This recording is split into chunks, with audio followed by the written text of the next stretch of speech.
Genesis chapter 21.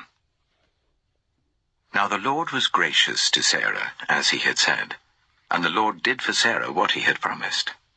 Sarah became pregnant and bore a son to Abraham in his old age, at the very time God had promised him. Abraham gave the name Isaac to the son Sarah bore him. When his son, Isaac, was 8 days old, Abraham circumcised him, as God commanded him. Abraham was 100 years old when his son Isaac was born to him. Sarah said, "God has brought me laughter, and everyone who hears about this will laugh with me." And she added, "Who would have said to Abraham that Sarah would nurse children? Yet I have borne him a son in his old age." The child grew and was weaned. And on the day Isaac was weaned, Abraham held a great feast. But Sarah saw that the son whom Hagar the Egyptian had borne to Abraham was mocking. And she said to Abraham, "Get rid of that slave woman and her son, for that woman's son will never share in the inheritance with my son Isaac." The matter distressed Abraham greatly because it concerned his son. But God said to him, "Do not be so distressed about the boy and your slave woman. Listen to whatever Sarah tells you, because it is through Isaac that your offspring will be reckoned. I will make the son of the slave into a nation also, because he is your offspring." Early the next morning, Abraham took some food and a skin of water and gave them to Hagar. He set them on her shoulders and then sent her off with the boy. She went on her way and wandered in the desert of Beersheba. When the water in the skin was gone, she put the boy under one of the bushes. Then she went off and sat down about a bow shot away, for she thought, "I cannot watch the boy die." And as she sat there, she began to sob. God heard the boy crying. And the angel of God called to Hagar from heaven and said to her, "What is the matter, Hagar? Do not be afraid. God has heard the boy crying as he lies there. Lift the boy up and take him by the hand, for I will make him into a great nation." Then God opened her eyes, and she saw a well of water. So she went and filled the skin with water and gave the boy a drink. God was with the boy as he grew up. He lived in the desert and became an archer. While he was living in the desert of Paran, his mother got a wife for him from Egypt. At that time, Abimelech and Phicol, the commander of his forces, said to Abraham, "God is with you in everything you do. Now swear to me here before God that you will not deal falsely with me or my children or my descendants. Show to me and the country where you now reside as a foreigner the same kindness I have shown to you." Abraham said, "I swear it." Then Abraham complained to Abimelech about a well of water that Abimelech's servants had seized. But Abimelech said, "I don't know who has done this. You did not tell me, and I heard about it only today." So Abraham brought sheep and cattle and gave them to Abimelech, and the two men made a treaty. Abraham set apart 7 ewe lambs from the flock. And Abimelech asked Abraham, "What is the meaning of these 7 ewe lambs you have set apart by themselves?" He replied, "Accept these 7 lambs from my hand as a witness that I dug this well." So that place was called Beersheba, because the 2 men swore an oath there. After the treaty had been made at Beersheba, Abimelech and Phicol, the commander of his forces, returned to the land of the Philistines. Abraham planted a tamarisk tree in Beersheba, and there he called on the name of the Lord, the eternal God. And Abraham stayed in the land of the Philistines for a long time. Genesis chapter 22. Sometime later, God tested Abraham. He said to him, "Abraham." "Here I am," he replied. Then God said, "Take your son, your only son, whom you love, Isaac, and go to the region of Moriah. Sacrifice him there as a burnt offering on a mountain I will show you." Early the next morning, Abraham got up and loaded his donkey. He took with him 2 of his servants and his son Isaac. When he had cut enough wood for the burnt offering, he set out for the place God had told him about. On the 3rd day, Abraham looked up and saw the place in the distance. He said to his servants, "Stay here with the donkey while I and the boy go over there. We will worship, and then we will come back to you." Abraham took the wood for the burnt offering and placed it on his son Isaac, and he himself carried the fire and the knife. As the 2 of them went on together, Isaac spoke up and said to his father Abraham, "Father?" "Yes, my son," Abraham replied. "The fire and wood are here," Isaac said. "But where is the lamb for the burnt offering?"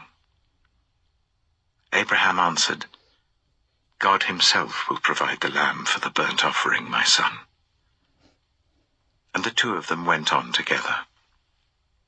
When they reached the place God had told him about, Abraham built an altar there and arranged the wood on it.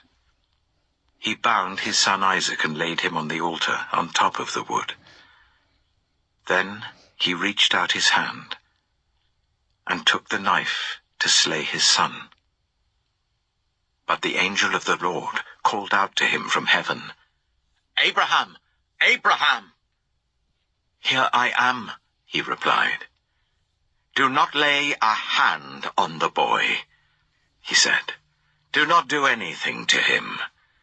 Now I know that you fear God, because you have not withheld from me your son, your only son." Abraham looked up, and there in the thicket he saw a ram caught by its horns. He went over and took the ram and sacrificed it as a burnt offering instead of his son. So Abraham called that place, "The Lord will provide," and to this day it is said, "On the mountain of the Lord it will be provided." The angel of the Lord called to Abraham from heaven a 2nd time and said, "I swear by myself, declares the Lord, that because you have done this and have not withheld your son, your only son, I will surely bless you and make your descendants as numerous as the stars in the sky and as the sand on the seashore. Your descendants will take possession of the cities of their enemies, and through your offspring all nations on earth will be blessed, because you have obeyed me."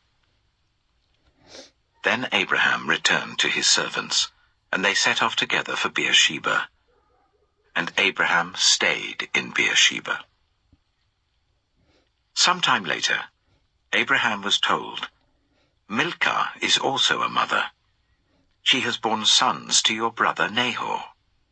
Uz the firstborn, Buz his brother, Kemuel the father of Aram, Kesed, Hazo, Pildash, Jiplaph, and Bethuel. Bethuel became the father of Rebekah. Milcah bore these 8 sons to Abraham's brother Nahor. His concubine, whose name was Rumah, also had sons, Teba, Gaham, Tahash, and Maacah. Genesis chapter 23. Sarah lived to be 127 years old. She died at Kiriath Arba, that is Hebron, in the land of Canaan. And Abraham went to mourn for Sarah and to weep over her. Then Abraham rose from beside his dead wife and spoke to the Hittites. He said, "I am a foreigner and stranger among you. Sell me some property for a burial site here, so I can bury my dead." The Hittites replied to Abraham, "Sir, listen to us. You are a mighty prince among us. Bury your dead in the choicest of our tombs. None of us will refuse you his tomb for burying your dead." Then Abraham rose and bowed down before the people of the land, the Hittites. He said to them, "If you are willing to let me bury my dead, then listen to me and intercede with Ephron, son of Zohar, on my behalf. So he will sell me the cave of Machpelah, which belongs to him and is at the end of his field. Ask him to sell it to me for the full price as a burial site among you." Ephron the Hittite was sitting among his people, and he replied to Abraham in the hearing of all the Hittites who had come to the gates of his city. "No, my lord," he said, "listen to me. I give you the field, and I give you the cave that is in it. I give it to you in the presence of my people. Bury your dead." Again Abraham bowed down before the people of the land, and he said to Ephron in their hearing, "Listen to me. If you will, I will pay the price of the field. Accept it from me, so I can bury my dead there." Ephron answered Abraham, "Listen to me, my lord. The land is worth 400 shekels of silver. But what is that between you and me? Bury your dead." Abraham agreed to Ephron's terms, and weighed out for him the price he had named in the hearing of the Hittites, 400 shekels of silver, according to the weight current among the merchants. So Ephron's field in Machpelah, near Mamre, both the field and the cave in it, and all the trees within the borders of the field, was legally made over to Abraham as his property, in the presence of all the Hittites who had come to the gate of the city. Afterwards Abraham buried his wife Sarah in the cave in the field of Machpelah, near Mamre, which is at Hebron, in the land of Canaan. So the field and the cave in it were legally made over to Abraham by the Hittites as a burial site. Genesis chapter 24. Abraham was now very old, and the Lord had blessed him in every way. He said to the senior servant in his household, the one in charge of all that he had, "Put your hand under my thigh. I want you to swear by the Lord, the God of heaven and the God of earth, that you will not get a wife for my son from the daughters of the Canaanites, among whom I am living, but will go to my country and my own relatives and get a wife for my son Isaac." The servant asked him, "What if the woman is unwilling to come back with me to this land? Shall I then take your son back to the country you came from?" "Make sure that you do not take my son back there," Abraham said. "The Lord, the God of heaven, who brought me out of my father's household and my native land, and who spoke to me and promised me on oath, saying, 'To your offspring I will give this land,' he will send his angel before you, so that you can get a wife for my son from there.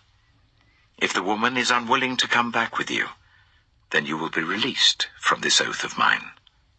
Only do not take my son back there." So the servant put his hand under the thigh of his master Abraham, and swore an oath to him concerning this matter. Then the servant left, taking with him 10 of his master's camels, loaded with all kinds of good things from his master. He set out for Aram Naharaim, and made his way to the town of Nahor. He made the camels kneel down near the well outside the town. It was toward evening, the time the women go out to draw water. Then he prayed, "Lord, God of my master Abraham, make me successful today and show kindness to my master Abraham. See, I am standing beside this spring, and the daughters of the townspeople are coming out to draw water. May it be that when I say to a young woman, 'Please let down your jar that I may have a drink,' and she says, 'Drink, and I'll water your camels too.' Let her be the one you have chosen for your servant Isaac. By this I will know that you have shown kindness to my master." Before he had finished praying, Rebekah came out with her jar on her shoulder. She was the daughter of Bethuel, son of Milcah, who was the wife of Abraham's brother Nahor. The woman was very beautiful, a virgin. No man had ever slept with her. She went down to the spring, filled her jar, and came up again. The servant hurried to meet her and said, "Oh, please, give me a little water from your jar." "Drink, my lord," she said, and quickly lowered the jar to her hands and gave him a drink. After she had given him a drink, she said, "I'll draw water for your camels too, until they've had enough to drink." So she quickly emptied her jar into the trough, ran back to the well to draw more water, and drew enough for all his camels.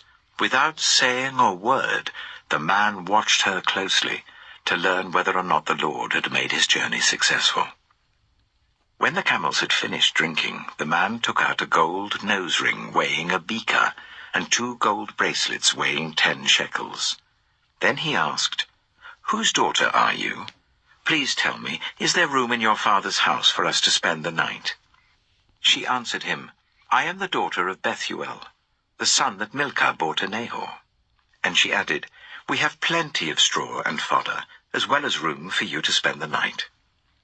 Then the man bowed down and worshipped the Lord, saying, "Praise be to the Lord, the God of my master Abraham, who has not abandoned his kindness and faithfulness to my master.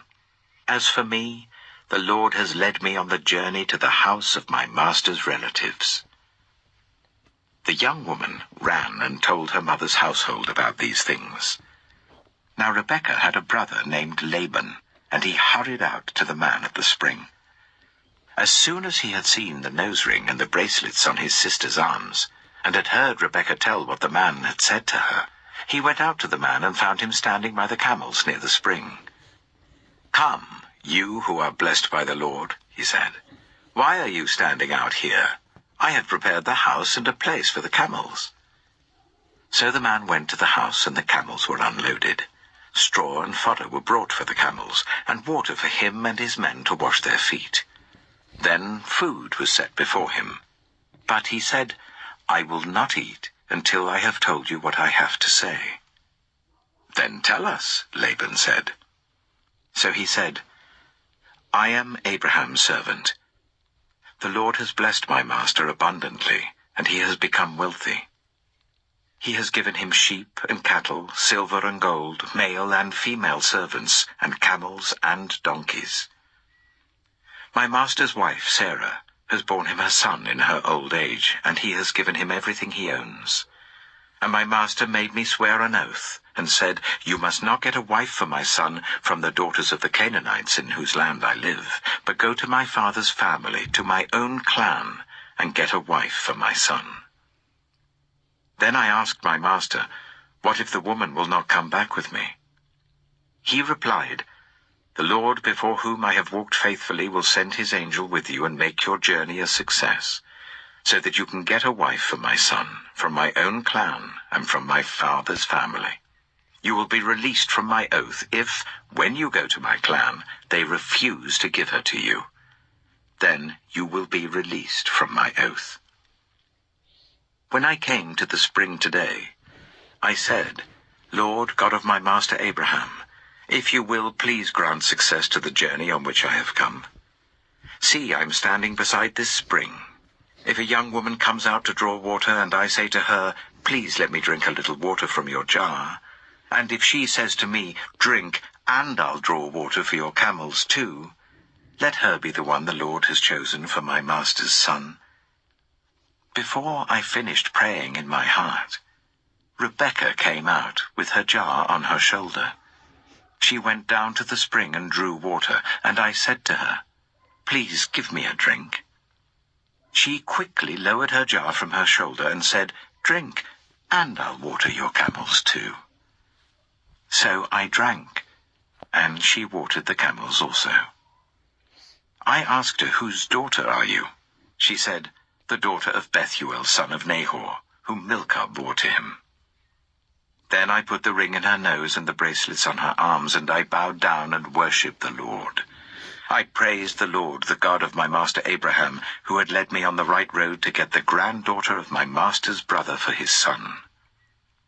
Now, if you will show kindness and faithfulness to my master, tell me. And if not, tell me, so I may know which way to turn." Laban and Bethuel answered, "This is from the Lord. We can say nothing to you one way or the other. Here is Rebekah. Take her and go, and let her become the wife of your master's son, as the Lord has directed." When Abraham's servant heard what they said, he bowed down to the ground before the Lord. Then the servant brought out gold and silver jewelry and articles of clothing and gave them to Rebekah. He also gave costly gifts to her brother and to her mother. Then he and the men who were with him ate and drank and spent the night there. When they got up the next morning, he said, "Send me on my way to my master." But her brother and her mother replied, "Let the young woman remain with us 10 days or so, then you may go." But he said to them, "Do not detain me, now that the Lord has granted success to my journey. Send me on my way so I may go to my master." Then they said, "Let's call the young woman and ask her about it." So they called Rebekah and asked her, "Will you go with this man?" "I will go," she said. So they sent their sister Rebekah on her way, along with her nurse and Abraham's servant and his men.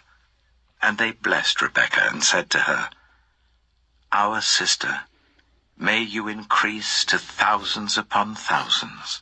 May your offspring possess the cities of their enemies." Then Rebekah and her attendants got ready and mounted the camels and went back with the man. So the servant took Rebekah and left. Now Isaac had come from Beer-lahai-roi, for he was living in the Negev. He went out to the field one evening to meditate, and as he looked up, he saw camels approaching. Rebekah also looked up and saw Isaac. She got down from her camel and asked the servant, "Who is that man in the field coming to meet us?" "He is my master," the servant answered. So she took her veil and covered herself. Then the servant told Isaac all he had done. Isaac brought her into the tent of his mother Sarah, and he married Rebekah. So she became his wife, and he loved her. And Isaac was comforted after his mother's death. Genesis chapter 25. Abraham had taken another wife, whose name was Keturah. She bore him Zimran, Jokshan, Medan, Midian, Ishbak, and Shua. Jokshan was the father of Sheba and Dedan. The descendants of Dedan were the Ashurites and Letoshites and the Lumites. The sons of Midian were Ephah, Hanok, Abida, and Eldaah. All these were descendants of Keturah. Abraham left everything he owned to Isaac. But while he was still living, he gave gifts to the sons of his concubines and sent them away from his son Isaac to the land of the east. Abraham lived 175 years. Then Abraham breathed his last and died at a good old age, an old man and full of years, and he was gathered to his people. His sons Isaac and Ishmael buried him in the cave of Machpelah, near Mamre, in the field of Ephron, son of Zohar the Hittite, the field Abraham had bought from the Hittites. There Abraham was buried with his wife Sarah. After Abraham's death, God blessed his son Isaac, who then lived near Beer-lahai-roi. This is the account of the family line of Abraham's son Ishmael, whom Sarah's slave Hagar the Egyptian bore to Abraham. These are the names of the sons of Ishmael, listed in the order of their birth. Nebaioth, the firstborn of Ishmael, Kedah, Adbeel, Mibsam, Mishma, Duma, Massa, Hadad, Tema, Jetur, Nephish, and Kedema. These were the sons of Ishmael, and these are the names of the 12 tribal rulers according to their settlements and camps. Ishmael lived 137 years. He breathed his last and died, and he was gathered to his people. His descendants settled in the area from Havilah to Shur, near the eastern border of Egypt as you go towards Ashur. And they lived in hostility toward all the tribes related to them. This is the account of the family line of Abraham's son Isaac. Abraham became the father of Isaac, and Isaac was 40 years old when he married Rebekah, daughter of Bethuel the Aramean from Paddan Aram, and sister of Laban the Aramean. Isaac prayed to the Lord on behalf of his wife because she was childless. The Lord answered his prayer, and his wife Rebekah became pregnant. The babies jostled each other within her, and she said, "Why is this happening to me?" So she went to inquire of the Lord. The Lord said to her, "2 nations are in your womb, and 2 peoples from within you will be separated. 1 people will be stronger than the other, and the older will serve the younger." When the time came for her to give birth, there were twin boys in her womb. The first to come out was red, and his whole body was like a hairy garment, so they named him Esau. After this his brother came out, with his hand grasping Esau's heel, so he was named Jacob. Isaac was 60 years old when Rebekah gave birth to them. The boys grew up, and Esau became a skillful hunter, a man of the open country, while Jacob was content to stay at home among the tents. Isaac, who had a taste for wild game, loved Esau, but Rebekah loved Jacob. Once, when Jacob was cooking some stew, Esau came in from the open country, famished. He said to Jacob, "Quick, let me have some of that red stew. I'm famished." That is why he was also called Edom. Jacob replied, "First sell me your birthright." "Look, I am about to die," Esau said. "What good is the birthright to me?" But Jacob said, "Swear to me first." So he swore an oath to him, selling his birthright to Jacob. Then Jacob gave Esau some bread and some lentil stew. He ate and drank, and then got up and left. So Esau despised his birthright. Genesis chapter 26. Now there was a famine in the land, besides the previous famine in Abraham's time, and Isaac went to Abimelech, king of the Philistines, in Gerar. The Lord appeared to Isaac and said, "Do not go down to Egypt. Live in the land where I tell you to live. Stay in this land for a while, and I will be with you and will bless you. For to you and your descendants I will give all these lands, and will confirm the oath I swore to your father Abraham.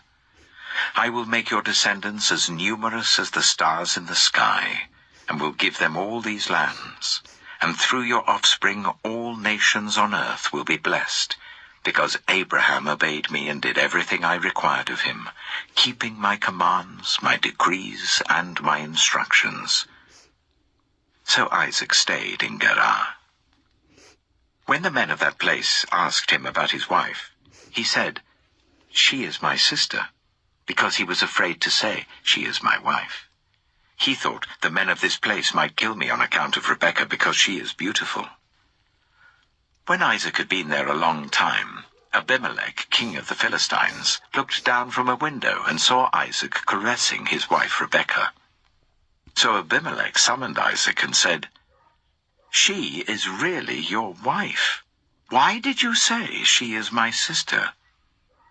Isaac answered him, "Because I thought I might lose my life on account of her." Then Abimelech said, "What is this you have done to us? One of the men might well have slept with your wife, and you would have brought guilt upon us." So Abimelech gave orders to all the people, "Anyone who harms this man or his wife shall surely be put to death." Isaac planted crops in that land, and the same year reaped 100-fold, because the Lord blessed him. The man became rich, and his wealth continued to grow until he became very wealthy. He had so many flocks and herds and servants that the Philistines envied him. So all the wells that his father's servants had dug in the time of his father Abraham, the Philistines stopped up, filling them with earth. Then Abimelech said to Isaac, "Move away from us. You have become too powerful for us." So Isaac moved away from there and encamped in the valley of Gerar, where he settled. Isaac reopened the wells that had been dug in the time of his father Abraham, which the Philistines had stopped up after Abraham died, and he gave them the same names his father had given them. Isaac's servants dug in the valley and discovered a well of fresh water there. But the herdsmen of Gerar quarreled with those of Isaac and said, "The water is ours." So he named the well Esek, because they disputed with him. Then they dug another well, but they quarreled over that one also. So he named it Sitnah. He moved from there and dug another well, and no one quarreled over it. He named it Rehoboth, saying, "Now the Lord has given us room, and we will flourish in the land." From there he went up to Beersheba. That night the Lord appeared to him and said, "I am the God of your father Abraham. Do not be afraid, for I am with you. I will bless you and will increase the number of your descendants for the sake of my servant Abraham." Isaac built an altar there and called on the name of the Lord. There he pitched his tent, and there his servants dug a well. Meanwhile, Abimelech had come to him from Gerar with Huzzah, his personal adviser, and Phicol, the commander of his forces. Isaac asked them, "Why have you come to me, since you were hostile to me and sent me away?" They answered, "We saw clearly that the Lord was with you. So we said there ought to be a sworn agreement between us and you. Let us make a treaty with you, that you will do us no harm, just as we did not harm you, but always treated you well and sent you away peacefully. And now you are blessed by the Lord." Isaac then made a feast for them, and they ate and drank. Early the next morning the men swore an oath to each other. Then Isaac sent them on their way, and they went away peacefully. That day Isaac's servants came and told him about the well they had dug. They said, "We've found water." He called it Sheba, and to this day the name of the town has been Beersheba. When Esau was 40 years old, he married Judith, daughter of Beeri the Hittite, and also Basemath, daughter of Elon the Hittite. They were a source of grief to Isaac and Rebekah. Genesis chapter 27. When Isaac was old and his eyes were so weak that he could no longer see, he called for Esau his older son and said to him, "My son." "Here I am," he answered. Isaac said, "I am now an old man and don't know the day of my death. Now then, get your equipment, your quiver and bow, and go out to the open country to hunt some wild game for me. Prepare me the kind of tasty food I like, and bring it to me to eat, so that I may give you my blessing before I die." Now Rebekah was listening as Isaac spoke to his son Esau. When Esau left for the open country to hunt game and bring it back, Rebekah said to her son Jacob, "Look, I overheard your father say to your brother Esau, 'Bring me some game and prepare me some tasty food to eat, so that I may give you my blessing in the presence of the Lord before I die.' Now, my son, listen carefully and do what I tell you. Go out to the flock and bring me 2 choice young goats, so I can prepare some tasty food for your father, just the way he likes it. Then take it to your father to eat, so that he may give you his blessing before he dies." Jacob said to Rebekah his mother, "But my brother Esau is a hairy man, while I have smooth skin. What if my father touches me? I would appear to be tricking him, and would bring down a curse on myself rather than a blessing." His mother said to him, "My son, let the curse fall on me. Just do what I say. Go and get them for me." So he went and got them and brought them to his mother, and she prepared some tasty food, just the way his father liked it. Then Rebekah took the best clothes of Esau, her older son, which she had in the house, and put them on her younger son Jacob. She also covered his hands and the smooth part of his neck with the goat skins. Then she handed to her son Jacob the tasty food and the bread she had made. He went to his father and said, "My father?" "Yes, my son," he answered. "Who is it?" Jacob said to his father, "I am Esau, your firstborn. I have done as you told me. Please sit up and eat some of my game, so that you may give me your blessing." Isaac asked his son, "How did you find it so quickly, my son?" "The Lord your God gave me success," he replied. Then Isaac said to Jacob, "Come near so I can touch you, my son, to know whether you really are my son Esau or not." Jacob went close to his father Isaac, who touched him and said, "The voice is the voice of Jacob, but the hands are the hands of Esau." He did not recognize him, for his hands were hairy like those of his brother Esau, so he proceeded to bless him. "Are you really my son Esau?" he asked. "I am," he replied.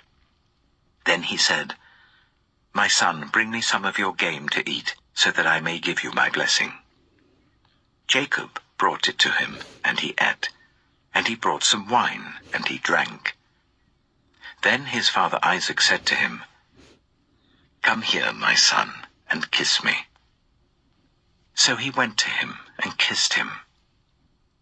When Isaac caught the smell of his clothes, he blessed him and said, "Ah, the smell of my son is like the smell of a field that the Lord has blessed. May God give you heaven's dew and earth's richness, an abundance of grain and new wine. May nations serve you and peoples bow down to you. Be lord over your brothers, and may the sons of your mother bow down to you. May those who curse you be cursed, and those who bless you be blessed."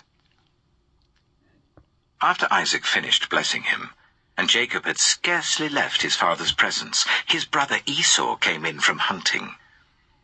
He too prepared some tasty food and brought it to his father. Then he said to him, "My father, please sit up and eat some of my game, so that you may give me your blessing."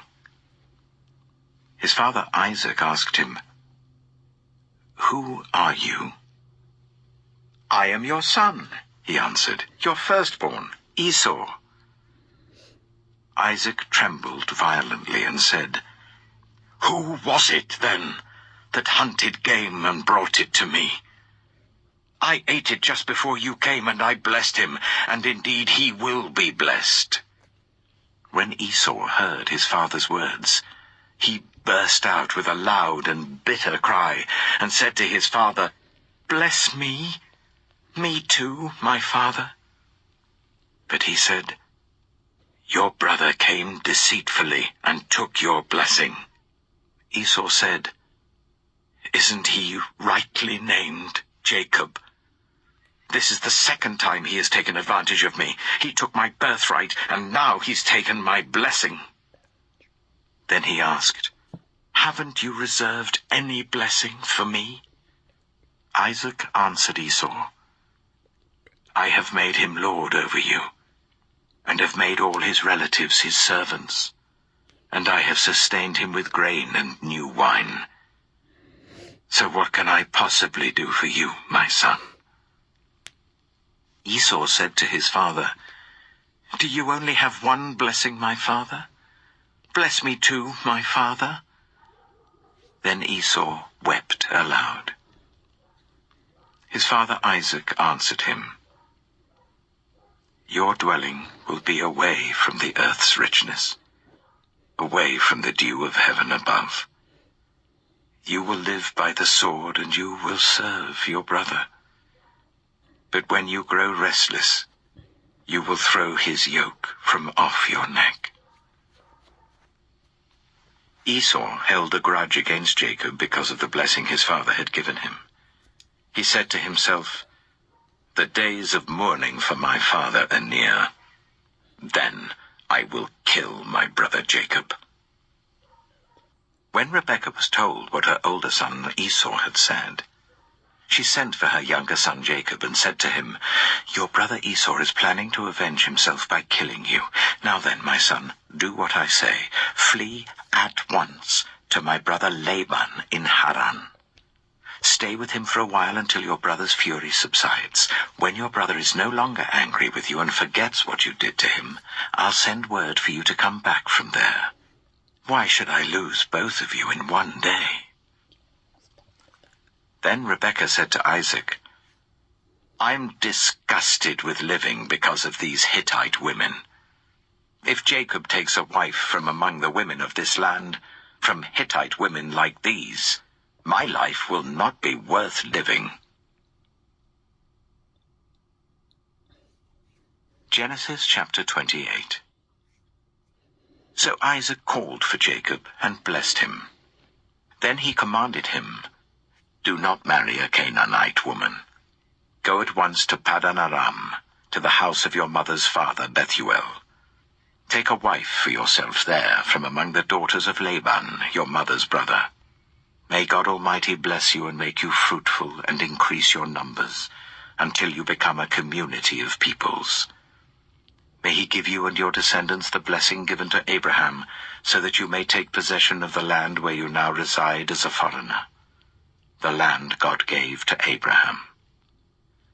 Then Isaac sent Jacob on his way, and he went to Paddan Aram, to Laban son of Bethuel the Aramean, the brother of Rebekah, who was the mother of Jacob and Esau. Now Esau learned that Isaac had blessed Jacob and had sent him to Paddan Aram to take a wife from there, and that when he blessed him he commanded him, "Do not marry a Canaanite woman," and that Jacob had obeyed his father and mother and had gone to Paddan Aram. Esau then realized how displeasing the Canaanite women were to his father Isaac. So he went to Ishmael and married Mahalath, the sister of Nebaioth, and daughter of Ishmael, son of Abraham, in addition to the wives he already had. Jacob left Beersheba and set out for Haran. When he reached a certain place, he stopped for the night because the sun had set. Taking one of the stones there, he put it under his head and lay down to sleep. He had a dream, in which he saw a stairway resting on the earth with its top reaching to heaven, and the angels of God were ascending and descending on it. There above it stood the Lord, and he said, "I am the Lord, the God of your father Abraham and the God of Isaac. I will give you and your descendants the land on which you are lying. Your descendants will be like the dust of the earth, and you will spread out to the west and to the east, to the north and to the south. All peoples on earth will be blessed through you and your offspring. I am with you and will watch over you wherever you go, and I will bring you back to this land. I will not leave you until I have done what I have promised you." When Jacob awoke from his sleep, he thought, "Surely the Lord is in this place, and I was not aware of it." He was afraid and said, "How awesome is this place!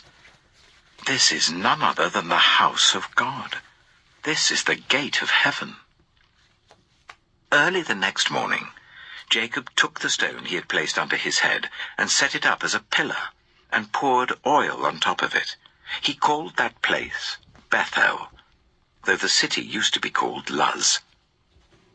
Then Jacob made a vow, saying, "If God will be with me and will watch over me on this journey I am taking, and will give me food to eat and clothes to wear, so that I return safely to my father's household, then the Lord will be my God.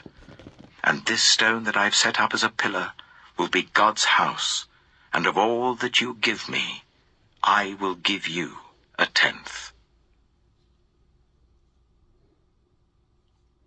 Genesis chapter 29. Then Jacob continued on his journey and came to the land of the eastern peoples. There he saw a well in the open country with 3 flocks of sheep lying near it, because the flocks were watered from that well. The stone over the mouth of the well was large. When all the flocks were gathered there, the shepherds would roll the stone away from the well's mouth and water the sheep. Then they would return the stone to its place over the mouth of the well. Jacob asked the shepherds, "My brothers, where are you from?" "We're from Haran," they replied. He said to them, "Do you know Laban, Nahor's grandson?" "Yes, we know him," they answered. Then Jacob asked them, "Is he well?" "Yes, he is," they said. "And here comes his daughter Rachel with the sheep." "Look," he said, "the sun is still high. It is not time for the flocks to be gathered. Water the sheep and take them back to pasture." "We can't," they replied, "until all the flocks are gathered and the stone has been rolled away from the mouth of the well. Then we will water the sheep." While he was still talking with them, Rachel came with her father's sheep, for she was a shepherd. When Jacob saw Rachel, daughter of his uncle Laban, and Laban's sheep, he went over and rolled the stone away from the mouth of the well and watered his uncle's sheep. Then Jacob kissed Rachel and began to weep aloud. He had told Rachel that he was a relative of her father and a son of Rebekah. So she ran and told her father. As soon as Laban heard the news about Jacob, his sister's son, he hurried to meet him. He embraced him and kissed him and brought him to his home. And there Jacob told him all these things. Then Laban said to him, "You are my own flesh and blood." After Jacob had stayed with him for a whole month, Laban said to him, "Just because you're a relative of mine, should you work for me for nothing? Tell me what your wages should be." Now Laban had 2 daughters. The name of the older was Leah, and the name of the younger was Rachel. Leah had weak eyes, but Rachel had a lovely figure and was beautiful. Jacob was in love with Rachel and said, "I'll work for you 7 years in return for your younger daughter Rachel." Laban said, "It's better that I give her to you than to some other man. Stay here with me." So Jacob served 7 years to get Rachel, but they seemed like only a few days to him because of his love for her. Then Jacob said to Laban, "Give me my wife. My time is completed, and I want to make love to her." So Laban brought together all the people of the place and gave a feast. But when evening came, he took his daughter Leah and brought her to Jacob, and Jacob made love to her. And Laban gave his servant Zilpah to his daughter as her attendant. When morning came, there was Leah. So Jacob said to Laban, "What is this you have done to me? I served you for Rachel, didn't I? Why have you deceived me?" Laban replied, "It is not our custom here to give the younger daughter in marriage before the older one. Finish this daughter's bridal week. Then we will give you the younger one also in return for another 7 years of work." And Jacob did so. He finished the week with Leah, and then Laban gave him his daughter Rachel to be his wife. Laban gave his servant Bilhah to his daughter Rachel as her attendant. Jacob made love to Rachel also, and his love for Rachel was greater than his love for Leah, and he worked for Laban another 7 years. When the Lord saw that Leah was not loved, he enabled her to conceive, but Rachel remained childless. Leah became pregnant and gave birth to a son. She named him Reuben, for she said, "It is because the Lord has seen my misery. Surely my husband will love me now." She conceived again, and when she gave birth to a son, she said, "Because the Lord heard that I am not loved, he gave me this one too." So she named him Simeon. Again she conceived, and when she gave birth to a son, she said, "Now at last my husband will become attached to me, because I have borne him 3 sons. So he was named Levi. She conceived again, and when she gave birth to a son, she said, "This time I will praise the Lord." So she named him Judah. Then she stopped having children. Genesis chapter 30. When Rachel saw that she was not bearing Jacob any children, she became jealous of her sister. So she said to Jacob, "Give me children or I'll die." Jacob became angry with her and said, "Am I in the place of God, who has kept you from having children?" Then she said, "Here is Bilhah, my servant.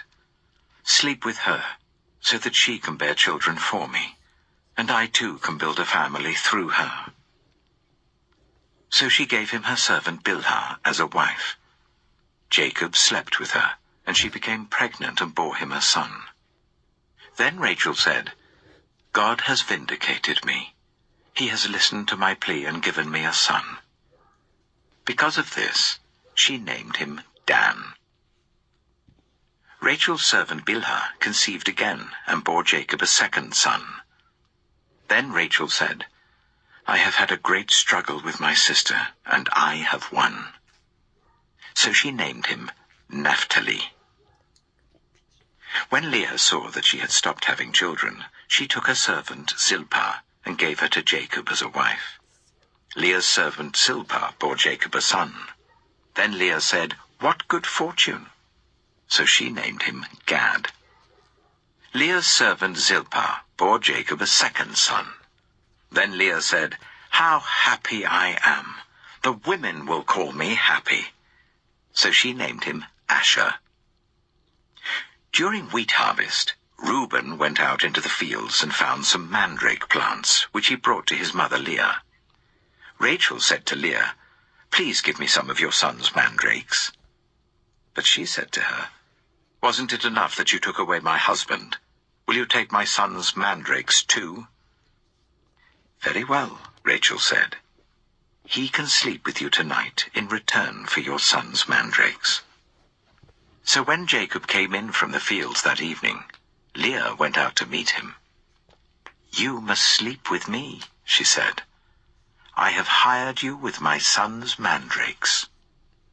So he slept with her that night. God listened to Leah, and she became pregnant and bore Jacob a fifth son.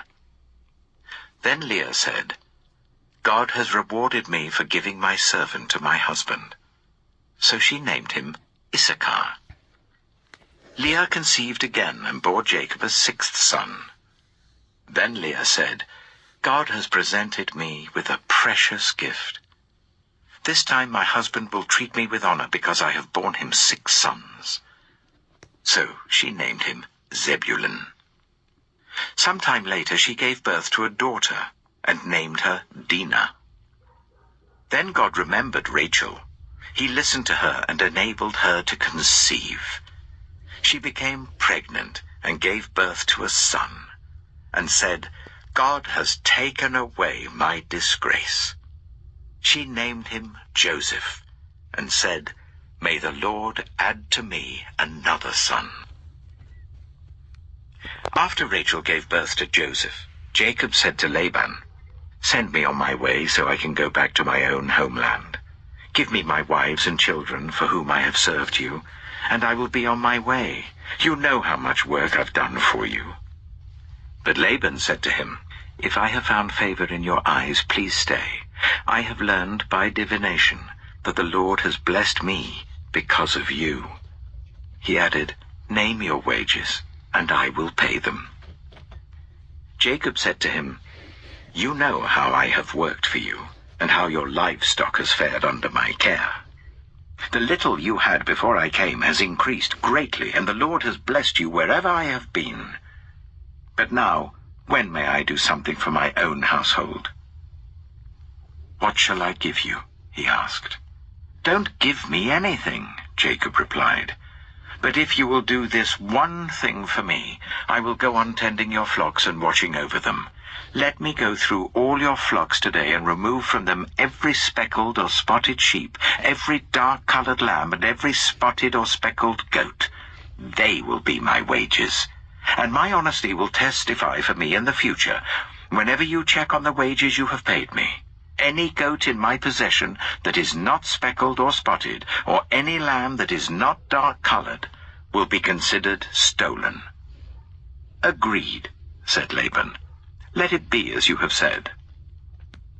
That same day he removed all the male goats that were streaked or spotted, and all the speckled or spotted female goats, all that had white on them, and all the dark-coloured lambs, and he placed them in the care of his sons. Then he put a 3-day journey between himself and Jacob, while Jacob continued to tend the rest of Laban's flocks. Jacob, however, took fresh-cut branches from poplar, almond, and plane trees, and made white stripes on them by peeling the bark and exposing the white inner wood of the branches. Then he placed the peeled branches in all the watering troughs, so that they would be directly in front of the flocks when they came to drink. When the flocks were in heat and came to drink, they mated in front of the branches, and they bore young that were streaked or speckled or spotted. Jacob set apart the young of the flock by themselves, but made the rest face the streaked and dark-coloured animals that belonged to Laban. Thus he made separate flocks for himself, and did not put them with Laban's animals. Whenever the stronger females were in heat, Jacob would place the branches in the troughs in front of the animals, so that they would mate near the branches. But if the animals were weak, he would not place them there. So the weak animals went to Laban, and the strong ones went to Jacob. In this way the man grew exceedingly prosperous, and came to own large flocks and female and male servants, and camels and donkeys.